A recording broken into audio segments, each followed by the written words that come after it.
Hello everyone, welcome to my YouTube channel maths with Balram में आपका स्वागत है। हम आज करने जा रहे हैं कक्षा 10th विज्ञान के प्रथम चैप्टर से रासायनिक अभिक्रिया एवं समीकरण। जो प्रथम चैप्टर है उससे जितने ऑब्जेक्टिव क्वेश्चन बन सकते हैं उन क्वेश्चनों को लेकर आज डिस्कशन करेंगे। तो आइए हम स्टार्ट करते हैं, क्योंकि हमारा पेपर में, वार्षिक पेपर में ऑब्जेक्टिव क्वेश्चन का अहम रोल रहेगा।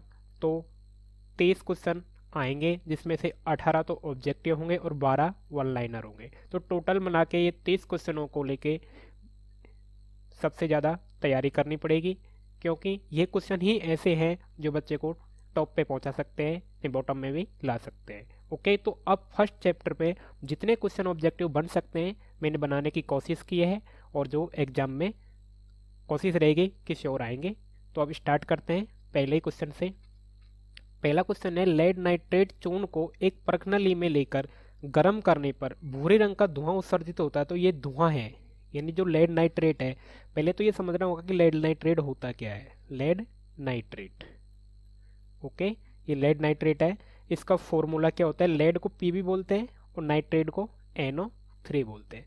अब नाइट्रेट को ये बोला, लेड को ये बोला, तो इनका फॉर्मूला Pb का ये होती है संयोजकता +2 और इसकी -1 होती है। तो इसका फॉर्मूला क्रिस क्रॉस करके निकल के आता है PbNO3 का ट्वाइस, राइट। मैंने कहा ना, इसका संयोजकता इसके नीचे, इसकी संयोजकता इसके नीचे, तो 1 को लिखने की जरूरत नहीं होती और प्लस को 2 को इधर को लिख दिया। तो ये है हमारा लेड नाइट्रेट। ओके, तो लेड नाइट्रेट हो गया। अब ये कह रहा है कि इसको गर्म करा जा रहा है। गर्म करा जा रहा है, क्या करा जा रहा है? गर्म करा जा रहा है।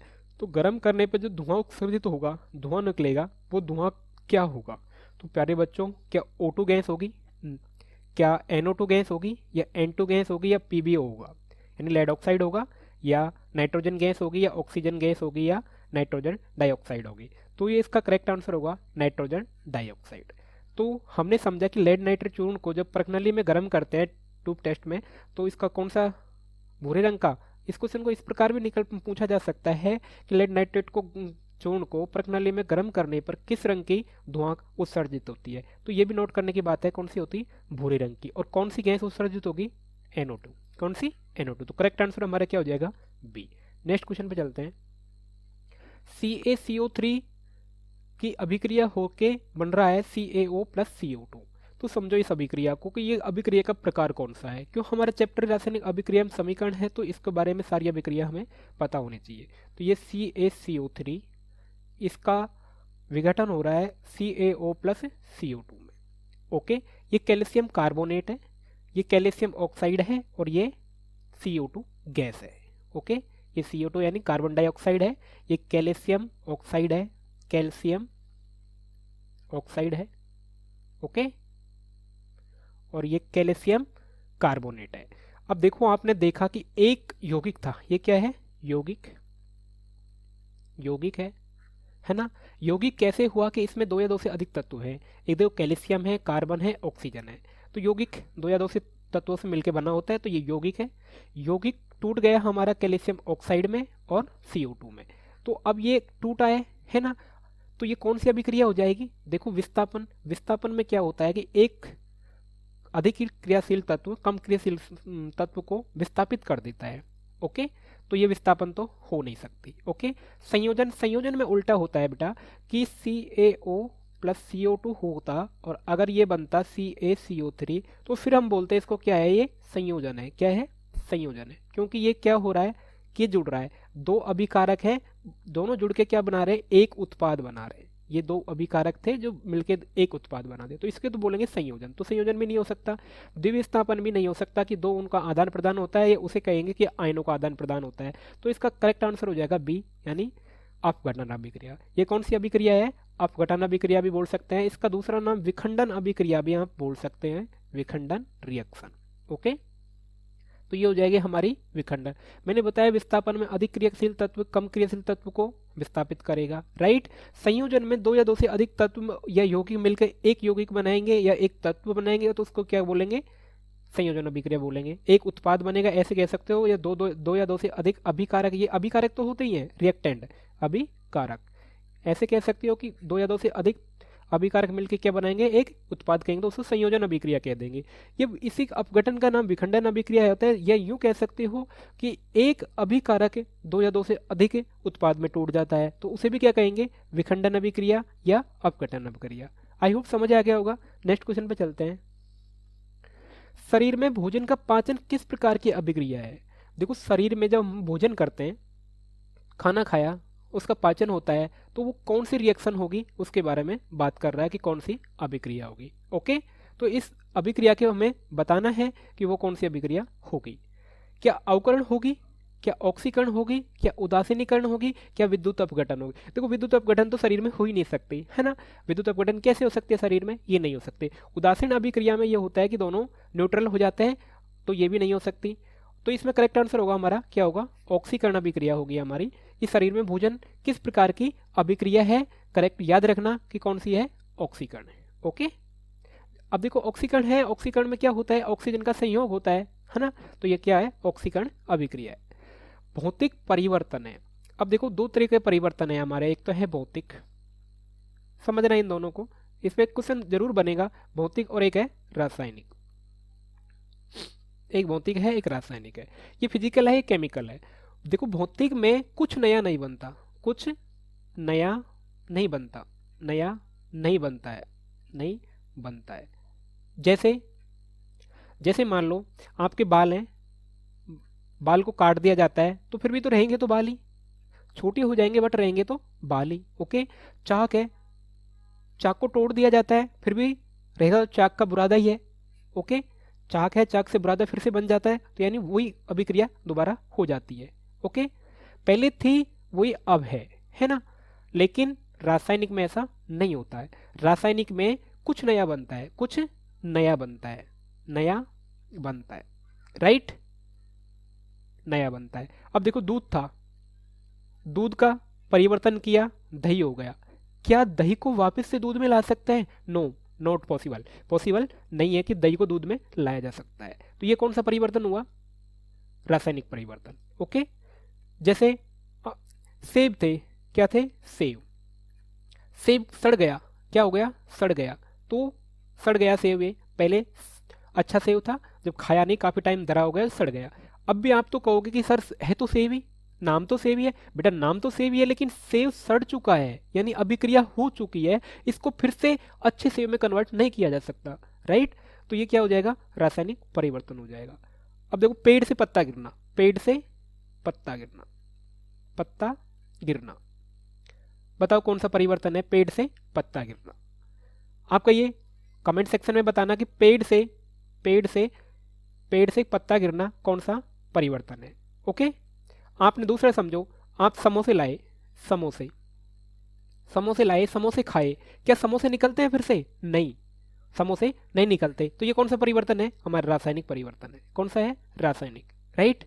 तो रासायनिक परिवर्तन में हमने क्या समझा कि कुछ नया बनता है, ऐसे याद रखना कि कुछ नया बनता है, और भौतिक परिवर्तन में कुछ नया नहीं बनता, जो पहले था वो भी अब भी है और बाद में भी रहेगा, है ना। उसकी अवस्था परिवर्तन थोड़ा बहुत हो सकता है, लेकिन फिर से उसी में हमको लाया जा सकता है। ये क्या होता है, अस्थायी होता है, क्या होता है, अस्थायी होता है, अस्थायी है, कुछ टाइम के बाद में दोबारा से वहीं आ जाता है। और ये क्या होता है, स्थायी होता है, इसको दोबारा चेंज नहीं किया जा सकता है। तो भौतिक परिवर्तन क्या हो जाएगा, हमारा करेक्ट आंसर होगा अस्थायी, क्या हो जाएगा, अस्थायी होता है। जबकि रासायनिक परिवर्तन कैसा होता है, स्थायी होता है। ओके, नेक्स्ट क्वेश्चन पर देखो, 2Mg प्लस O2 मिलके बन रहे हैं 2MgO, ये किस प्रकार की अभिक्रिया का उदाहरण है। अभी मैंने लास्ट टाइम दिया था, उसका रिवर्स एग्जाम्पल है कि Mg यानी मैग्नीशियम की क्रिया जब ऑक्सीजन से कराते हैं तो मैग्नीशियम ऑक्साइड बनता है। ये क्रिया ऐसे भी आ सकती है, इसको संतुलन के लिए भी पूछा जा सकता है। तो संतुलन देखो, पहली बात तो संतुलन कैसे करेंगे, यहाँ पे हम काउंट कर देते हैं, Mg कितना है, 1 है, यहाँ पे ऑक्सीजन कितने, 2 है। अब यहाँ देखते हैं Mg तो 1 है, लेकिन ऑक्सीजन कितने हैं, 1 है। ओके, तो कितने की कमी पड़ रही है, 1 की। तो सर इसको 2 कर देते हैं, इसको 2 से गुणा कर देते हैं, यानी इसको 2 कर दिया। तो बेटा जब 2 इसको मिला ना, तो 2 Mg को भी मिला, किसको मिला, Mg को भी। तो फिर यहाँ पे 2 करने पड़ेंगे, तो सर इसको भी 2 से गुणा कर दो, तो यानी 2 यहाँ पे हो जाएगा। तो हमारी अभिक्रिया संतुलन भी हमारा है, तो एक संतुलन भी हमें सीखना होगा। तो 2Mg प्लस O2 मिलके क्या मिल रहा है, 2MgO मिल रहे हैं। तो बन क्या रहा है, ये तो है अभिकारक, क्या है, रिएक्टेंट यानी अभिकारक, ये है अभिकारक है, और मिल के एक क्या बना रहे हैं, उत्पाद बना रहे हैं, राइट। दो अभिकारक, दो तत्व मान लो इनको, मैग्नीशियम तत्व है, ऑक्सीजन है, तो दोनों तत्व मिलकर एक उत्पाद यानी एक यौगिक बना रहे हैं, MgO, राइट। तो ये क्या है हमारा, एक संयोजन हो रहा कि नहीं हो रहा। अरे संयोजन हो रहा है कि नहीं हो रहा है कि दो तत्व थे जो मिलके एक बन रहे हैं। संयोजन का मतलब ही बेटा जुड़ना होता है। क्या होता है संयोजन का मतलब ही, क्या है, जुड़ना है, जुड़ना, राइट। ये क्या कर रहे हैं, जुड़ रहे हैं आपस में। तो देखो वियोजन हो सकता है, नहीं वियोजन नहीं हो सकता। रेडॉक्स अभिक्रिया जिसमें ऑक्सीकरण अपचयन दोनों होते हैं वो होती है रेडॉक्स अभिक्रिया, तो रेडॉक्स भी नहीं हो सकती। ओके, विस्थापन में मैंने अभी बताया कि एक तत्व दूसरे तत्व को विस्थापित कर दिया था, जबकि ऐसा यहाँ पे नहीं है। यहाँ पे तो विस्थापित थोड़ी कर रहा है, दोनों मिक्स हो रहे हैं, तो ये क्या हो जाएगा, संयोजन अभिक्रिया हो जाएगी। करेक्ट आंसर हमारा डी हो जाएगा, राइट। हम चारों अभिक्रियाओं के बारे में जाना। नेक्स्ट क्वेश्चन देखो, अंगूर का किण्वन करना एक है। अंगूर का किण्वन करना, अंगूर का किण्वन करना क्या है, अभी अभी मैंने रासायनिक परिवर्तन और भौतिक परिवर्तन दोनों बताए आपको। तो इसमें से क्या है, रासायनिक परिवर्तन है या भौतिक परिवर्तन है या फिर दोनों है, या इनमें से कोई नहीं। तो देखो पहले अंगूर था, अंगूर का किण्वन करके क्या बना देते हैं, कुछ भी मान लो कोई भी आइटम बना देते हैं। अंगूर से तो शराब भी बनती है, तो शराब बना देते हैं किण्वन करके। तो अब क्या शराब से फिर से अंगूर प्राप्त किया जा सकता है, नहीं, पॉसिबल नहीं है। शराब से अंगूर फिर से प्राप्त नहीं किए जा सकते। तो ये कौन से परिवर्तन होगा, मैंने कहा ना कुछ नया बन जाए, तो इसमें क्या बना, नया अंगूर से क्या बन गई, शराब बन गई, है ना। तो क्या हो गया, यहाँ से रासायनिक परिवर्तन हो गया। ओके, नेक्स्ट क्वेश्चन देखो, आपको परिवर्तन से संबंधित एक क्वेश्चन एग्जाम में जरूर देखने को मिलेगा। कंटिन्यू क्लास नहीं आने का रीजन यही था कि मैं बीमार पड़ गया था और अब लगभग ठीक हूँ, तो अब आपको रोज क्लास मिला करेगी, राइट। एक मैथ्स और एक साइंस की। निम्नलिखित में से कौन सी रेडॉक्स अभिक्रिया है, ये क्वेश्चन है हमारा कि रेडॉक्स अभिक्रिया। ये अभिक्रियाओं को तो आपको बेटा पढ़ना ही होगा और आपको रटने से पार नहीं पड़ेगा, समझना होगा कि कौन सी अभिक्रिया कहाँ पे लागू होती है। तो हमारी फर्स्ट अभिक्रिया H2+Cl2। तो देखो H2+Cl2, इसको इस प्रकार भी ये दे सकता है, HCl बना के दे दिया और आपसे कहा कि संतुलन करो। तो संतुलन के लिए भी मैं बता देता हूँ, यहाँ पे हाइड्रोजन कितने, 2 है, Cl कितने, 2 है, यहाँ पर हाइड्रोजन कितना, 1 है, और Cl कितना है, 1 है। तो किसकी जरूरत है सर, 2 की है, तो 2 से मल्टीप्लाई कर दो, 2 से गए। तो अब देखो 2H 2H 2Cl 2Cl, okay. तो ये बना हमारा 2HCl। इसी प्रकार इसमें देखो CaCO3 का CaO+CO2, क्या ये रेडॉक्स अभिक्रिया है। NaOH + HCl, NaCl + H2 है, क्या रेडॉक्स है। AgNO3 + HCl, Agi + HNO3, AgCl + HNO3, silver chloride plus ये बन रहा है, ओके। तो देखो इसमें रेडॉक्स अभिक्रिया में क्या होता है बेटा, रेडॉक्स अभिक्रिया में ऑक्सीकरण और अपचयन दोनों साथ साथ होते हैं। क्या होते हैं, ऑक्सीकरण और अपचयन दोनों साथ साथ होते हैं। एक तत्व का अगर ऑक्सीकरण होगा तो दूसरे का अपचयन होगा, तो उसे क्या कहेंगे, रेडॉक्स कहेंगे, रेडॉक्स कहेंगे। तो ये ऐसे कह सकते हो कि आयनों का आदान प्रदान भी इस अभिक्रिया में होता है, ओके। तो देखो मैं दूसरा एग्जांपल देता हूँ आपको, एक Cu+2 + Zn है, ओके। ये क्रिया करके बना रहा है Zn+2 + Cu, ओके। तो देखो यहाँ पे किसका तो अपचयन हुआ है और किसका ऑक्सीकरण हुआ है, ये समझने की बात है। तो देखो ऑक्सीकरण में क्या होता है, ऑक्सीकरण में और ऑक्सीकरण और अपचयन 2 टाइप की हैं, जिसमें से 3 टाइप के रिएक्शन होते हैं। इलेक्ट्रॉनों का आदान प्रदान के आधार पर भी होता है, आयनों के आदान प्रदान के आधार पर भी होता है, और तत्व के आदान प्रदान के आधार पर भी। ये 3 तो रहता है, और मैंने तीनों को आपको अच्छे से बताया था कि किस प्रकार होती हैं, ओके।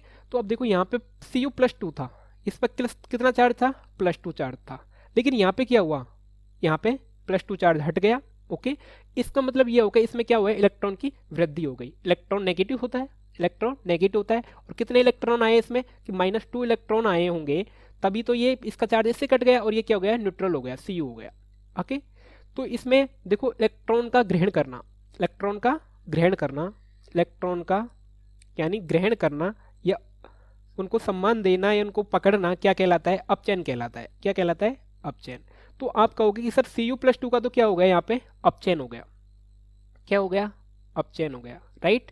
समझ पाए हो कि इलेक्ट्रॉन का ग्रहण करना अपचयन कहलाता है, और इलेक्ट्रॉन का त्यागना क्या कहलाएगा, ऑक्सीकरण।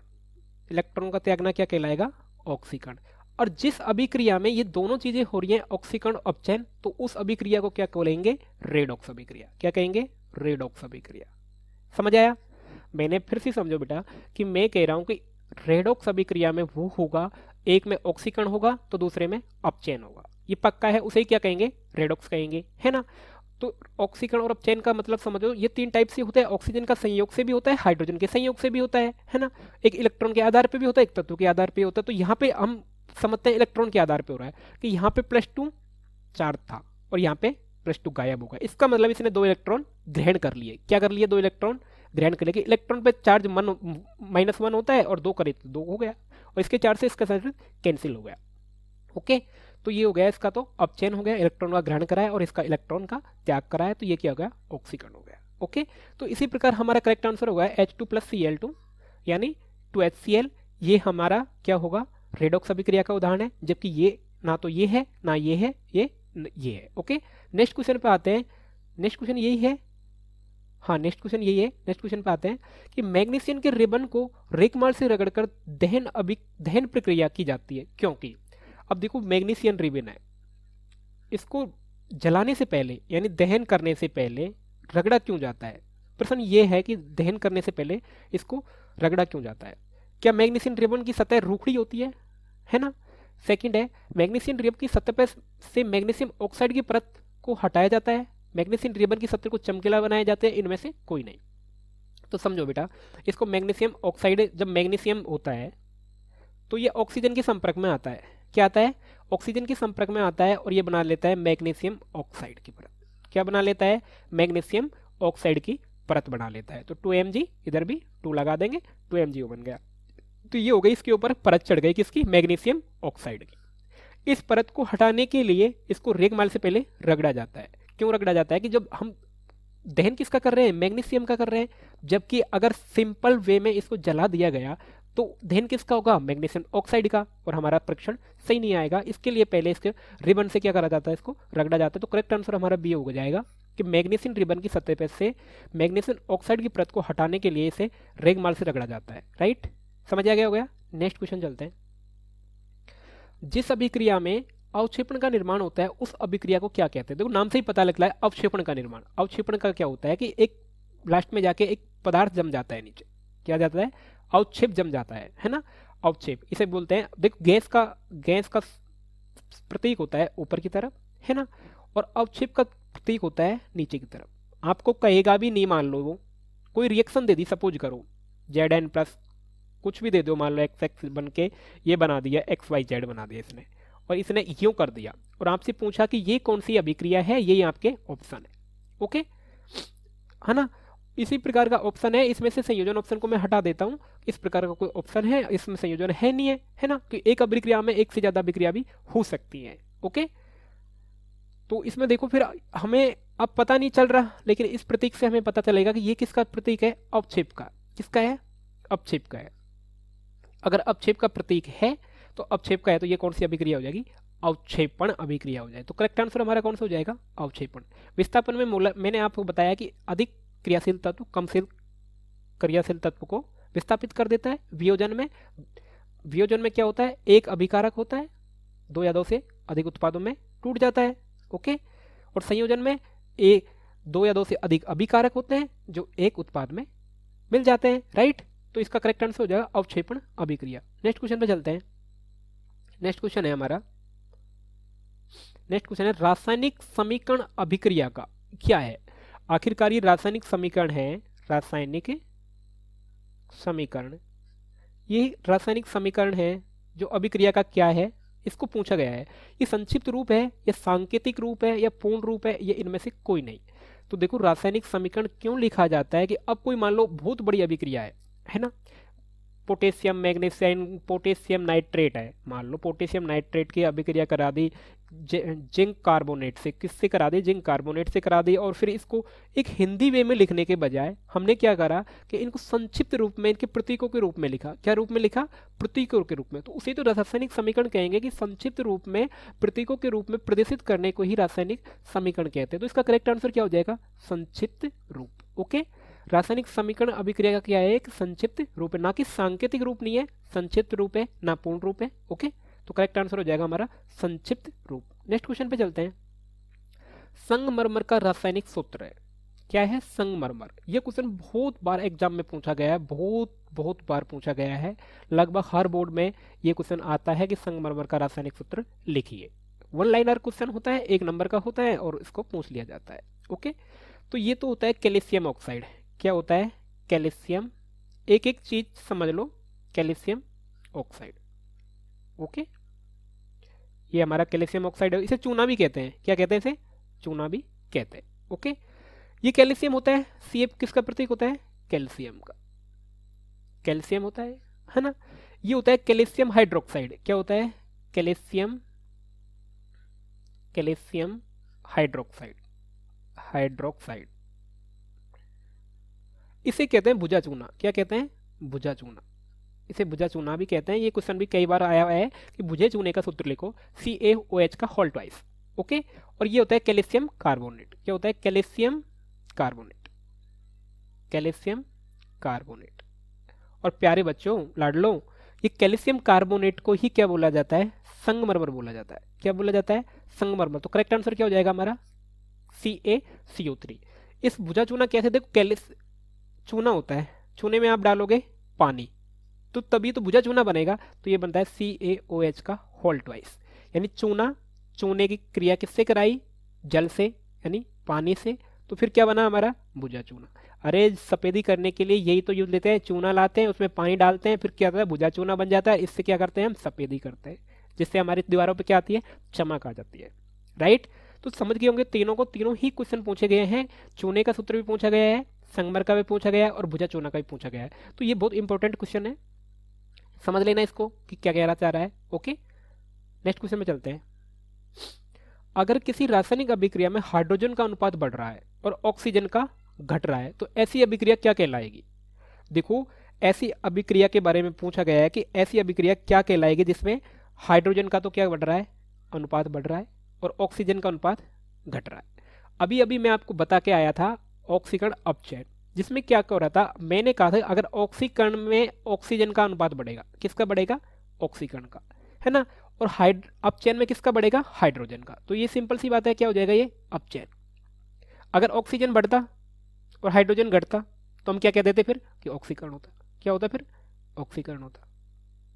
राइट, तो ये क्या हो जाएगा हमारा? उपचयन नहीं हो सकती, ऊष्मा छेपी। अब देखो, ऊष्मा छेपी क्या होता है? जिसमें ऊष्मा निकलती है। राइट, हमने कोई अभिक्रिया की, दहन किया, तो उसमें से क्या निकली? ऊष्मा। ऊष्मा निकली तो उसे क्या कहते हैं? ऊष्मा छेपी, अपचयन। तो इसमें हाइड्रोजन बढ़ रहा है ना। ये कई प्रकार से पूछा जा सकता है अपचयन ऑक्सीकरण को, तो हाइड्रोजन के आधार पे भी, इलेक्ट्रॉन के आधार पे भी और तत्व के आधार पे भी। ओके, तो ये कौन सा करेक्ट आंसर हो जाएगा हमारा? अपचयन अभिक्रिया, सी करेक्ट आंसर हो जाएगा। नेक्स्ट क्वेश्चन पे चलते हैं। सूर्य के प्रकाश की उपस्थिति में पौधा CO2 और H2O में अपना भोजन ग्लूकोज तैयार करता है। ओके, तैयार करता है। यह निम्न में से कौन सी अभिक्रिया है? अब आपको पता है प्रकाश की उपस्थिति में कर रहे हैं। ओके, और जो भी क्रिया होगी प्रकाश की उपस्थिति में रासायनिक होगी। अरे भाई, मेरे भोजन बना रहा है वो, तो भोजन तो ऐसा तो है नहीं कि भौतिक परिवर्तन से हो जाएगा। जैसी अभिक्रिया उसमें कुछ तो चेंजमेंट करेगा। जैसे उसने हवा ली, प्रकाश लिया, जल लिया, फिर उनको सोख कर पत्तियों ने क्या बनाया? खाना बनाया, खाना बनाया, भोजन बनाया। और उस क्या है? भोजन को तो क्या बोला है? ग्लूकोज बोला है। ओके, और उसको पेट को दिया। तो इसमें सब में क्या हो रहा है? नई चीजें बन रही है। तो नई चीजें किस में होती है? रासायनिक में, और प्रकाश की उपस्थिति में होता है। तो सिंपल सी बात है, प्रकाश रासायनिक अभिक्रिया हो जाएगी। कौन सी हो जाएगी? प्रकाश रासायनिक अभिक्रिया। नेक्स्ट चलते हैं। चूना पत्थर को ऊष्मा देने पर कैल्शियम ऑक्साइड और CO2 प्राप्त होता है। इस अभिक्रिया को क्या कहते हैं?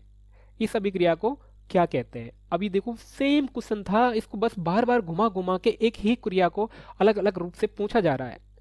अब कैसे क्वेश्चन को मॉडिफाई कर सकता है जबकि कॉन्सेप्ट एक ही है? द्विअपघटन होता ही नहीं है। ओके, संयोजन अभिक्रिया। संयोजन में सिंपल सी बात है कि सर 2 या 2 से अधिक तत्व ये अभिकारक होते हैं और दोनों मिलके क्या बन जाते हैं? एक उत्पाद मिल जाते हैं। जबकि इसमें तो उल्टा हो रहा है, 2 बन रहे हैं और एक क्या है? चूना पत्थर एक ही है। ओके, तो वियोजन, हाँ ठीक है सर, क्या हो जाएगा? वियोजन हो जाएगा। ऊष्मा छेपी, यहाँ पे ऊष्मा निकल नहीं रही है। ओके, तो सिंपल सी बात है, वियोजन अभिक्रिया हो जाएगी।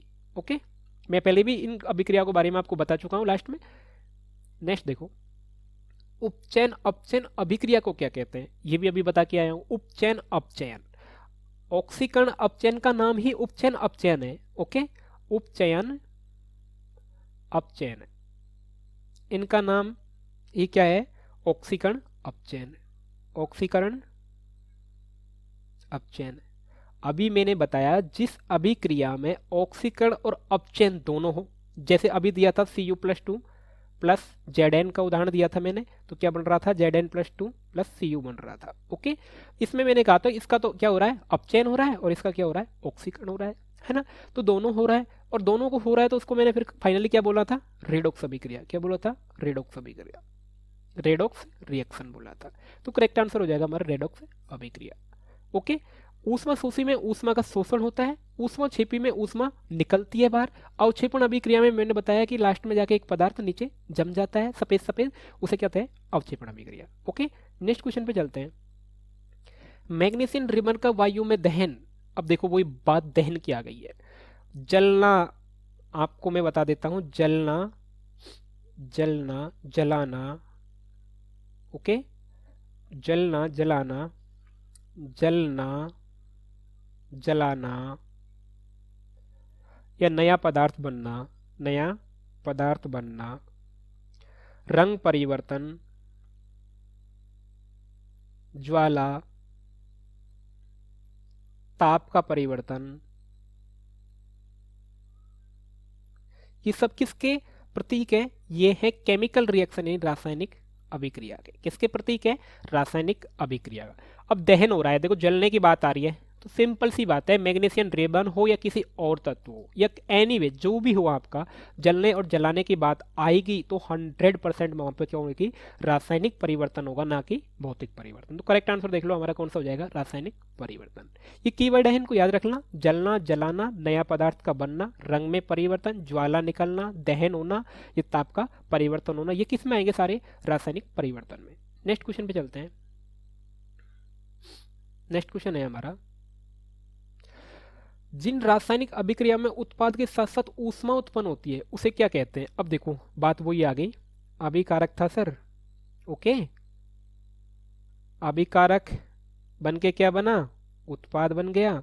अब इसके साथ में क्या निकल रही है, ऊष्मा उत्पन्न हो रही है, तो बेटा निकलती है ना, उसको क्या लिखते हैं, माइनस डेल्टा एच लिख देंगे, या फिर इसमें डायरेक्ट ही माइनस ऊष्मा लिख देता है, डायरेक्ट माइनस ऊष्मा लिख देता है। कभी कभी आपको ऐसी अभिक्रिया भी देगा और फिर पहचान आएगा कि कौन सी अभिक्रिया है। ओके, तो इसमें देखो ऊष्मा निकल रही है, तो ध्यान रखना, जब ऊष्मा निकले, जब ऊष्मा निकले तो क्या होगी, ऊष्मा छेपी, क्या होगी, ऊष्मा छेपी रिएक्शन होगी। ओके, और जब ऊष्मा ग्रहण करे, जब ऊष्मा ग्रहण करे तो कौन सी अभिक्रिया होगी, ऊष्मा शोषी, राइट, ऊष्मा शोषी। अब देखो ऊष्मा छेपी को माइनस डेल्टा से कर देगा, एस से कर देगा, या माइनस डेल्टा ऊष्मा ही लिख देगा सीधा सीधा। ओके, और ऊष्मा छेपी को प्लस डेल्टा एच से करेगा, या फिर प्लस ऊष्मा लिखेगा। ये ध्यान रखना, कभी कभार ये बोलेगा भी नहीं कि ऊष्मा निकल रही है या नहीं निकल रही है, आपको यहां से देख के बताना पड़ेगा कि क्या हो रहा है इस अभिक्रिया में। ओके, तो ये किसकी बात कर रहा है, साथ ऊष्मा उत्पन्न होती है, यानी ऊष्मा बाहर निकल रही है, तो कौन सी अभिक्रिया हो जाएगी, ऊष्मा छेपी हो जाएगी। Okay, B correct answer. Next पे चलते हैं। जिंक तथा लेड कॉपर की अपेक्षा है, जिंक तथा lead, zinc Zn, lead Pb और कॉपर, ये किसकी अपेक्षा कम क्रियाशील है या अधिक क्रियाशील है, ये समान क्रियाशील है या इनमें से कोई नहीं। अब देखो ये क्रियाशीलता का क्वेश्चन है, 100% मैं आपको लिख के दे सकता हूं कि एक क्वेश्चन आपकी क्रियाशीलता से आएगा ही आएगा। क्रियाशीलता के आधार पर विस्थापन अभिक्रिया होगी। अगर आपको क्रियाशीलता आती है तो आप विस्थापन अभिक्रिया अच्छे से कर पाओगे, है ना। या आपसे पूछ लेगा कि इनकी क्रियाशीलता का क्रम क्या है ना। ये 4 ऑप्शन दे देगा और पूछ लेगा कि इनमें से कौन सा गलत है। ओके, इसके 4 ऑप्शन बना देगा, Zn greater than Pb greater than Cu बना देगा, ऐसे प्रकार Zn less than Pb less than Cu बना देगा। इस प्रकार 4 ऑप्शन ये बना देगा। ओके, तो ये कह रहा है कि अब इसमें से क्या होगा। ओके, अब कौन सा करेक्ट आंसर होगा, ठीक है।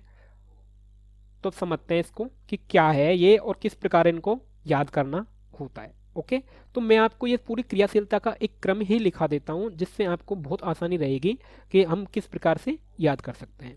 तो देखो, lithium, lithium, potassium, beryllium, sodium, calcium, magnesium, okay, aluminium, zinc, chromium, ferric, निकल, okay, SN, PB, H, Cu और Ag, ये सारी क्रियाशीलता का क्रम है, इनसे ही आपका काम चल जाएगा। और ये है बढ़ते से घटते क्रम में है, यानी सबसे ज़्यादा किसकी, लिथियम की, फिर पोटेशियम, फिर इसकी, फिर इसकी, फिर इसकी, है ना। तो पहली बात तो इसको याद कैसे रख पाएंगे, सर आप तो बता देते हैं लेकिन हमको याद कैसे रह पाएगी। तो याद रहने के लिए भी मैं आपको ट्रिक बताता हूँ। एक लड़का है और एक लड़की है जिनकी शादी हो रही है, तो उन्होंने क्या कहा कि हम जब शादी करेंगे तब हमको कोई दहेज देगा, और आजकल तो ये बहुत चल रहा है कि दहेज के बगैर शादी करते ही नहीं है ना। तो ये क्या है, ली की शादी कराते हैं, ओके, किससे, काजू से, ओके। तो मैं लिख देता हूं, ली के बाबूजी ने क्या किया, बाबूजी ने काजू से मांगा, क्या मांगा, दहेज में क्या मांगा, AL से अलमारी, ZN से जमीन, CR से कार, ओके, FE से फ्रीज, है ना। अगर ये नहीं दिया तो शादी क्या हो जाएगी, फिर कैंसिल हो जाएगी, नहीं तो शादी पोस्टपोन है, Cu, कॉपर और चांदी भी चाहिए, ओके। अब देखो समझो इसको, ली के बाबूजी ली की शादी कर रहे हैं काजू से, ओके, लेकिन लीकी ने कहा कि पढ़ा लिखा लड़का है, मुझे तो दहेज चाहिए, तो उन्होंने कहा कि काजू से बात करेंगे। तो उन्होंने क्या क्या मांगा, ली के बाबूजी ने, ली के जो बाबूजी है उन्होंने मांगा, ली के बाबूजी ने क्या मांगा, काजू से मांगा अलमारी, जमीन, कार, फ्रीज, नहीं तो शादी पोस्टपोन है, और कॉपर एजी। तो इसको याद रख लेने के, ली के बाबूजी ने काजू से मांगा अलमारी, जमीन, कार, फ्रीज, नहीं तो शादी पोस्टपोन्ड है, CUAG, इजीली याद हो जाएगा, ट्रिक है। अब देख लो कि कौन पहले आ रहा है तो कौन ज्यादा क्रियाशील होगा, क्या Cu से बात करनी है, ओके, किससे बात करनी है, Cu से। तो अब देख लो आंसर क्या हो जाएगा आपका, आप खुद देखो कि ये पूछ रहा है कि जिंक तथा लेड कॉपर की अपेक्षा, जिंक को और लेड को देखो कॉपर की, तो कॉपर कहाँ आ रहा है, कॉपर तो यहाँ आ रहा है, राइट, और जिंक कहाँ आ रहा है, ZN, ये पहले आ रहा है, और लेड भी पहले आ रहा है। तो जो पहले आ रहा है यानी ये घटता क्रम है, ऐसे कहेंगे घटता क्रम, क्रियाशीलता का घटता क्रम है, तो जो पहले आएगा जो अधिक होगा, ओके। तो जिंक और PB कहाँ आ रहे हैं पहले, तो क्या होंगे, अधिक क्रियाशील होंगे, राइट, समझ के होंगे। ली के बाबूजी ने, एक साथ फिर से बोलो मेरे साथ, ली के बाबूजी ने काजू से मांगा अलमारी, जमीन, कार, फ्रीज, नहीं तो शादी पोस्टपोन्ड है, CUAG, ओके, ठीक है, करेक्ट है। इसी प्रकार इससे बहुत सारे आपके क्वेश्चन करेक्ट हो जाएंगे। अब आपको जब आएगा विस्थापन अभिक्रिया, तो विस्थापन में कौन तत्व किसको विस्थापित कर पाएगा, ये भी इजीली यहीं से होगा। तो नेक्स्ट, निम्नलिखित में से ऊष्मा क्षेपी अभिक्रिया कौन सी है। अब देख लो वही आ गई ना, ऊष्मा क्षेपी की बात कर रहा है कि यानी ऊष्मा क्षेपी कौन सी अभिक्रिया है। तो ये क्वेश्चन आपका होमवर्क रहेगा, आप खुद बताओगे कि ऊष्मा क्षेपी अभिक्रिया कौन सी है और कौन सी नहीं है। नेक्स्ट देखो, वे अभिक्रियाएं जिनमें अभिकारकों के बीच आयनों का आदान प्रदान होता है उन्हें क्या कहेंगे। देखो, वे अभिक्रियाएं जिनमें आयनों का क्या हो रहा है, आदान प्रदान, यानी वो अभिक्रियाओं को जिसमें संयोजन है। संयोजन में तो क्या होता है सर जी, 2 या 2 से अधिक अभिकारक मिलके एक उत्पाद बना देते हैं, है ना। वियोजन में इसका उल्टा हो जाता है कि सर एक अभिकारक होता है जो 2 या 2 से अधिक उत्पाद बना देता है, ठीक है। द्विविस्थापन और विस्थापन, अभी विस्थापन का पढ़ा कि अधिक क्रियाशील तत्व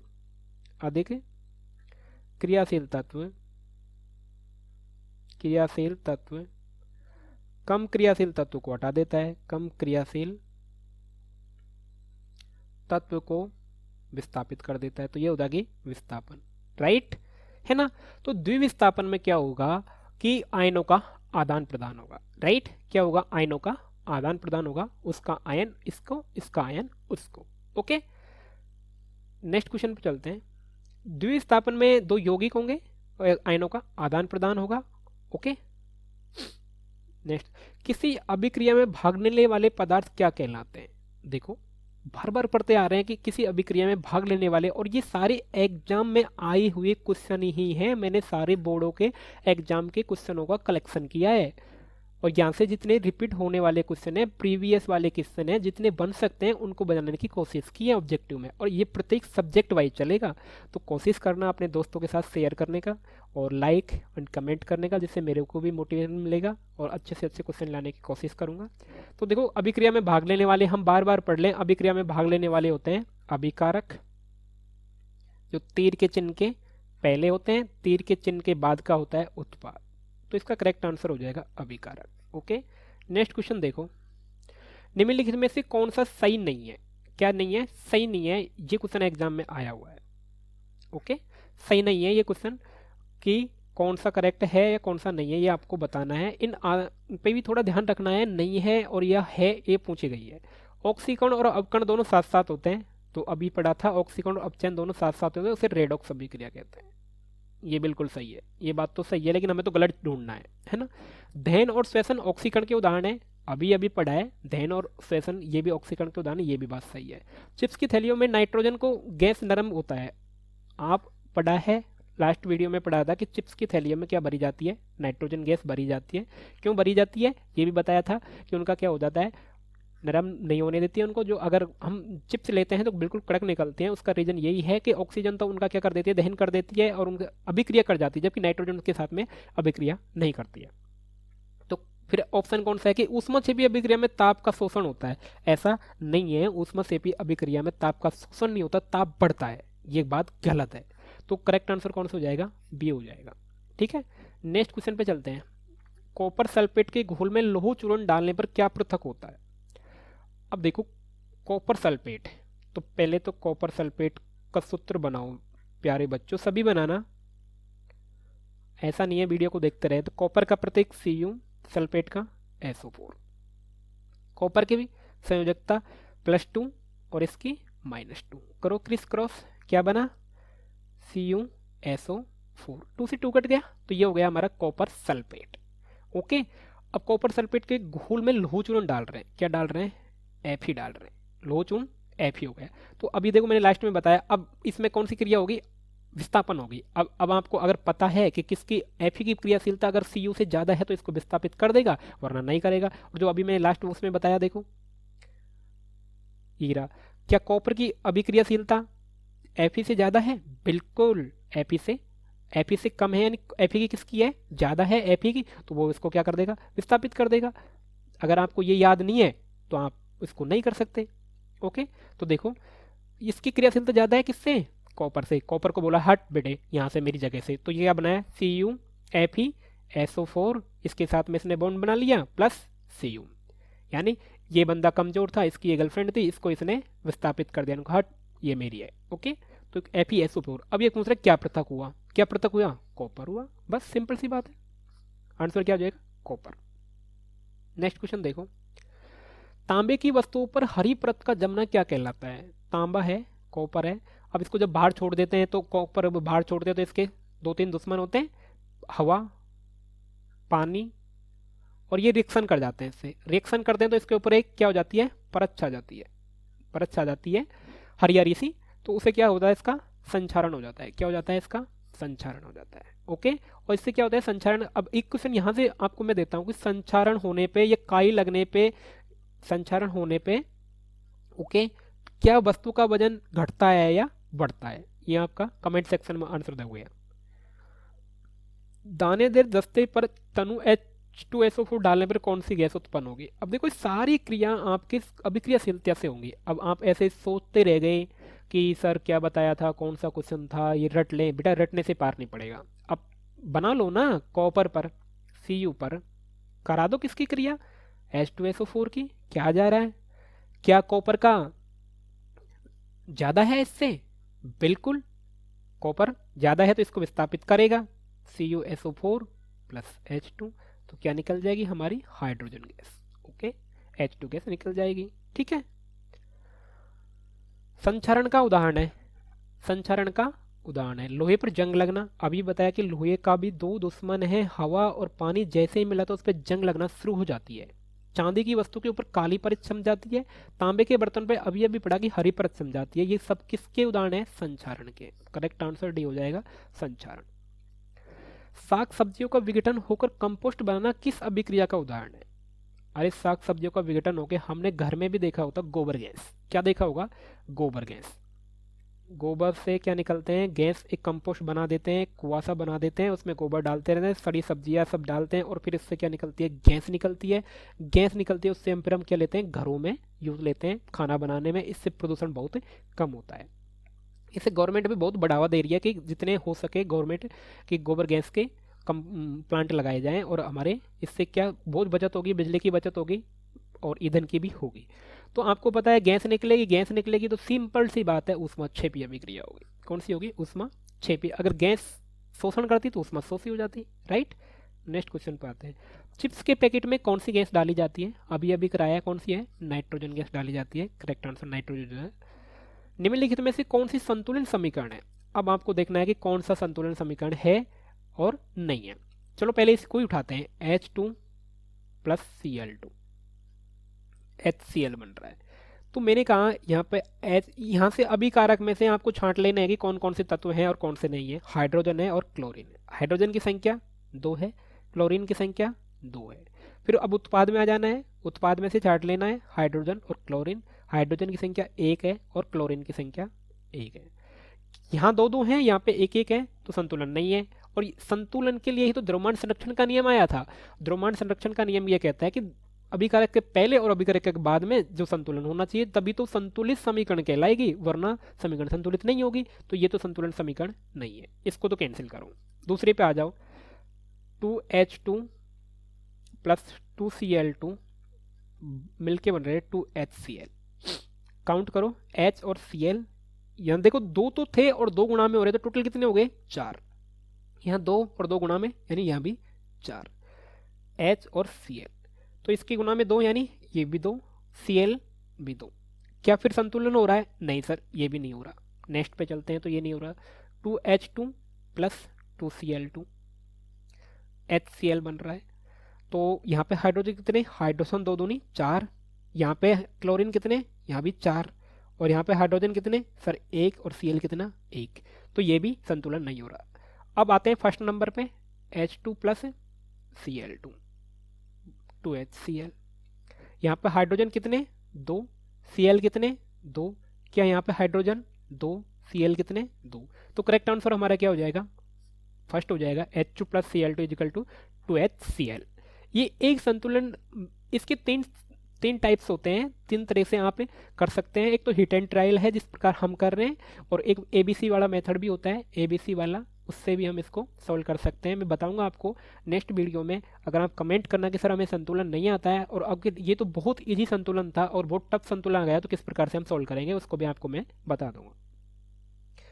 क्लोरीन, ब्रोमीन और आयोडीन की क्रियाशीलता का क्रम है। देखो बार बार क्वेश्चन आ रहा है कि क्रियाशीलता का क्रम है। ये क्वेश्चन तो कितनी बार एग्जामों में रिपीट किया गया है कि इनका क्रम क्या है।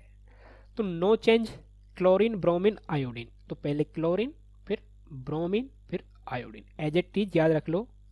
CBI ऐसे लिख लो, CBI होती है जांच करती है chlorine, bromine, iodine. Okay, iodine. तो ये हो जाएगा करेक्ट आंसर बी। ठीक है। नेक्स्ट क्वेश्चन देखो, निम्नलिखित में से कौन सी समीकरण असंतुलित है? अब देखो उल्टा पूछ लिया यहाँ पे कि असंतुलन ढूंढनी है। संतुलन तो ऑलरेडी है, तो मैं देखो इसमें ही करके बताता हूँ आपको। यहाँ से देखो, इसमें Fe कितनी? सर 1। इसमें Fe कितनी? 1। ठीक है। Cl2 2 तो ये रे और 2 ये रे, कितने? 4। कितने हो गए? 4। जबकि यहाँ पे 2 तो ये रे और 2 ये रे, जब यहाँ पे कितने हैं? 3। तो यानी सर ये संतुलित नहीं है। इसमें देखते हैं 2 Fe, और ये हो जाएगा 3 दूनी 6 Cl2। ओके। इसमें देखो 2Pb, ठीक है, 2Pb। ओके। यहाँ पे देखो 2NO2 यानी 4N आ गई। ओके। 4O, 3 दूनी 6, 4 तो ये रही हो, 4 तो 2 दूनी 4 और 2 ये रहे, तो 6 आ गए, और 3 दूनी 6 ये आ गए। 2N, ये भी ठीक है। 4 तो H हो गई यहाँ पे, तो यहाँ भी 4 हो गई ना, 2 दूनी 4। 2O यानी ये 2O, ये भी ठीक है। तो कौन सा हो जाएगा, फर्स्ट आंसर करेक्ट हो जाएगा हमारा, ये असंतुलित है, संतुलन नहीं है। इसको यहाँ पे 2 यहाँ पे हैं और 2 यहाँ पे 4 होना चाहिए, तो FeCl4 होना चाहिए था। द्रव्यमान के संरक्षण के सिद्धांत के अनुसार, अभी देखो मैंने बता रहा था कि द्रव्यमान संरक्षण का नियम क्यों लागू होता है, कि द्रव्यमान संरक्षण का नाम संतुलन के ही लिए लागू होता है। तो द्रव्यमान का नाश नहीं होता है, बिल्कुल द्रव्यमान पहले था जितना ही बाद में होता है, इसका नाश नहीं होता है। द्रव्यमान का निर्माण नहीं होता, जब नाश नहीं होता तो निर्माण कई का होगा, पहले था जितना ही अब होगा। ओके, द्रव्यमान के कुल द्रव्यमान, उत्पादन के कुल द्रव्यमान अभिकार के कुल द्रव्यमान के तुल्य होता है, बिल्कुल ये दोनों बराबर होते हैं, तो उपरोक्त सभी आंसर इसका सही हो जाएगा। नेक्स्ट पे दाइए, जब कोई पदार्थ विघटित होकर या अन्य पदार्थों से क्रिया कर भिन्न यौगिक का निर्माण करता है तो उसे क्या कहते हैं। अब देखो उसी क्रिया को बार बार रिपीट करके पूछा जा रहा है अलग अलग वे में। अब देखो सिंपल सी बात है, ये कह रहा है कि कोई पदार्थ है, सपोज कर लेते हैं पदार्थ है ना, सपोज करते हैं अपन कोई लेते ही है, मान लो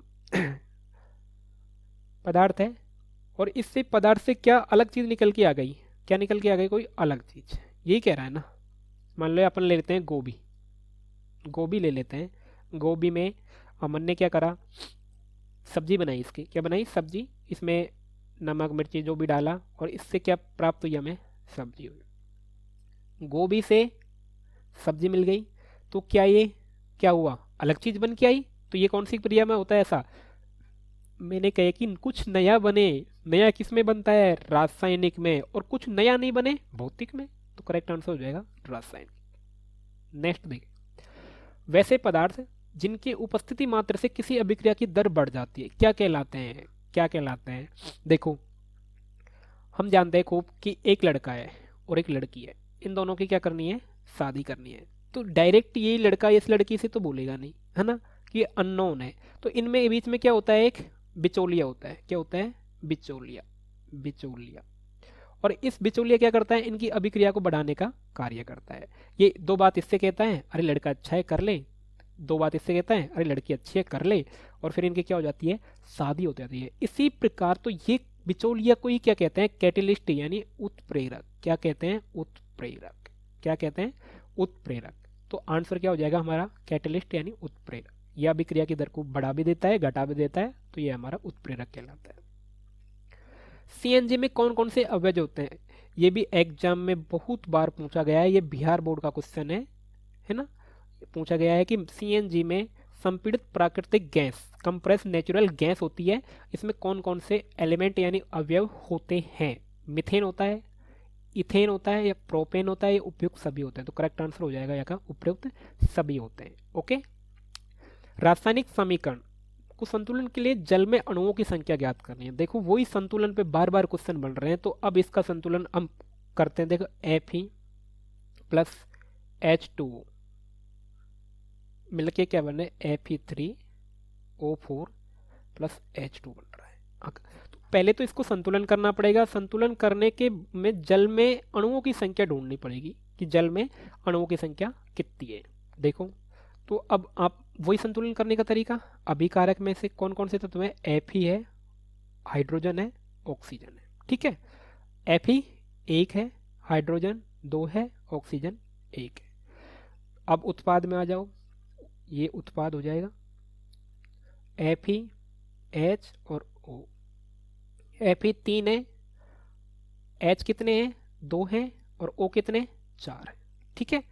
तो देखो H तो ठीक है, H तो ठीक बन रहा है, ओके है ना, लेकिन O 1 है, 4 ये भी नहीं हो रहा संतुलन, यहाँ 3 है, तो सर इसको 3 से गुना कर दो, तो ये लो 3 से गुना कर दिया, तो ये 1 गुना 3 करा तो ये तो 3 हो गया। अब Fe भी ठीक हो गया और H भी ठीक हो, लेकिन O संतुलन नहीं बन रहा, तो O को क्या करना पड़ेगा, या तो 4 करना पड़ेगा, सीधी सी बात है ना। अगर 4 नहीं करा तो कोई तो जुगाड़ करना पड़ेगा O को 4 करने के लिए, तो O 4 कर देते हैं, मान लो सपोज करो O 4 किए, है ना, O 4 किया, है ना, तो O 4 करते ही H कितनी हो गई, यहाँ पे 8 हो गए, फिर मामला बिगड़ गया। H 8 हो गए 4 करते ही हो, O तो 4 किया और H कितने हो गए, 8 हो गए, तो फिर इधर को भी H 8 करने पड़ेंगे, H 8 करने पड़ेंगे, तो H ऑलरेडी 2 थे, तो इसको किससे गुना कर दूं, 4 से, तो ये हो जाएगा 8, तो 4000। अब देखो अब संतुलन हो गया, अब काउंट कर लो चाहे आप, यहाँ पे 3, ये भी 8, ये ओ को 4 से गुना किया 4, ये भी 4, है ना। तो अब इसमें पूछा है कि जल में अणुओं की संख्या, तो जल कहाँ है H2, ये रहा, है ना। ये जल है तो इसमें अणुओं की संख्या कितनी है 4, तो करेक्ट आंसर कितना हो जाएगा 4। इस क्वेश्चन को कैसे भी घुमा के कैसे भी पूछा जा सकता है, बात वही संतुलन पे आके रुकती है कि संतुलन करना कैसे है, और ये क्वेश्चन बहुत बार एग्जाम में पूछा गया है। तो नेक्स्ट क्वेश्चन पे आइए, निम्न में से कौन अभिक्रिया का लक्षण नहीं है। अभिक्रिया हो रही है जिसमें क्या नहीं होता, रंग का परिवर्तन बिल्कुल होता है, गैस का निकलना बिल्कुल निकलती है, अवक्षेप का बनना बनता है, अभिकारकों का तापक्रम स्थिर रहता है। ऐसा जरूरी नहीं है कि अभिकारकों का तापमान स्थिर रहे या नहीं रहे, ये गलत है, एक करेक्ट आंसर डी हो जाएगा। नेक्स्ट देखिए, चूने से दीवारों पर सफेदी करने पर बिना बुझा चूना वायुमंडलीय CO2 से अभिक्रिया कर एक ठोस चमकदार पदार्थ बनाता है, जो दीवार का चमकदार बनता है। अब अभी मैंने बताया था कि जो कैल्शियम ऑक्साइड है उसकी क्रिया जब हम जल से करा देते हैं तो ये CaOH का होल ट्वाइस बुझा चूना बन जाता है ना। और कैल्शियम ऑक्साइड की क्रिया जब हम CO2 से करा देते हैं यानी वायुमंडलीय ऑक्सीजन से, तो कैल्शियम कार्बोनेट बनता है। क्या बनता है, कैल्शियम कार्बोनेट, और कैल्शियम कार्बोनेट की ही बात की गई है। ओके, तो ऑप्शन ए हो जाएगा। रासायनिक अभिक्रिया के दौरान किसी पदार्थ में ऑक्सीजन का योग क्या कहलाता है। ऑक्सीजन का योग कर रहा है, क्या कर रहा है, ऑक्सीजन का योग, तो क्या कहलाएगा बताओ।